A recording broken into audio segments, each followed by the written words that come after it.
जातीवाचक शिवीगाळ व आत्महत्येस प्रवृत्त केल्याप्रकरणी गोंदवले बुद्रुक येथील 5 तर गोंदवले खुर्द येथील 1 अशा 6 जणांवर दहिवडी पोलीस ठाण्यात गुन्हा दाखल असलेले सर्व संशयित झाले फरार।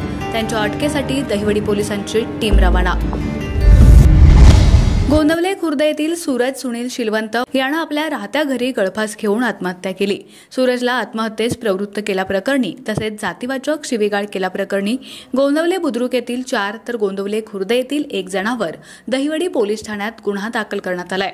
यामध्ये राम कट्टे, आशुतोष कट्टे आणि त्याचा भाऊ आदर्श कट्टे, शिवतेज कट्टे यांच्यासह गोंदवले खुर्दच्या संजय शेंडगे यांचा समावेश आहे।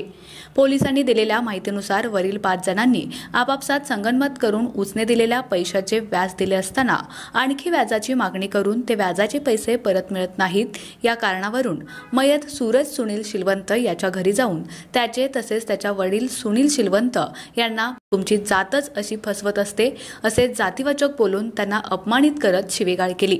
त्याचबरोबर शिलवंत यास मारहाण करून त्याच्या कुटुंबात जीवे मारण्याची धमकी दिल्यानं सूरज यानं राहत्या घरी गळफास घेऊन आत्महत्या केली। त्यामुळे वरील 5 जणांविरोधात police head constable Vitthal Virkar यांनी दहिवडी पोलिसात फिर्याद दिली आहे। या प्रकरणाचा अधिक तपास उपविभागीय पोलीस अधिकारी अश्विनी शेंडगे करत आहेत। प्रतिनिधी एकनाथ बागमोडे, दहिवडी। माझ्या मुलाला न्याय मिळाला पाहिजे। तर लहान लहान लेकरांना मी काय करू? मला माझ्यावर आलेलं असंख्य संकट मोठं हे दूर झालं पाहिजे। मला लई वेदना होत आहे।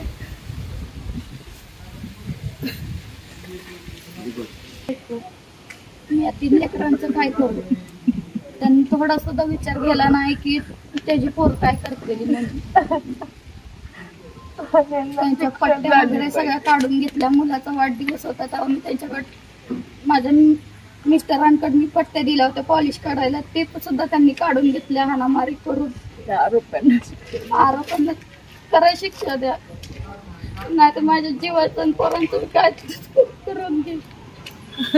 राम कट्टे, संजय शेडगे, आशुतोष कट्टे, शिवतेज कट्टे, आदर्श कट्टे या 5 जणांना ताबडतोब अटक केली पाहिजे। घरी येऊन रोज त्रास करत होती मला माझ्या घरातल्या लोकांना। कोण आलं होतं? आणि काय केलं त्यांनी? पप्पाला मारून गेले, मारून गेले। होय, आणि पप्पाने फास घेतला माझ्या भावाला आणि मला। सदर त्या राम कट्टे यांनी मला जात नव्हतं तरी आम्हा दोघांना जबरदस्तीनं नेलं आणि त्यांनी खात रानातल्या व मिरच्या ही उपटाय लावल्या आणि ते ही करत नव्हता तर त्याला मारहाण केली त्यांनी। तर त्यांना ताबडतोब ती कडक कारवाई झाली पाहिजे, त्यांना शिक्षा ही झालीच पाहिजे। नाही झाली तर मग ते आम्ही ही करू, काय करायचं ते आमची करू। त्यांना कडक कारवाई झाली पाहिजे आणि ताबडतोब शिक्षा केली पाहिजे।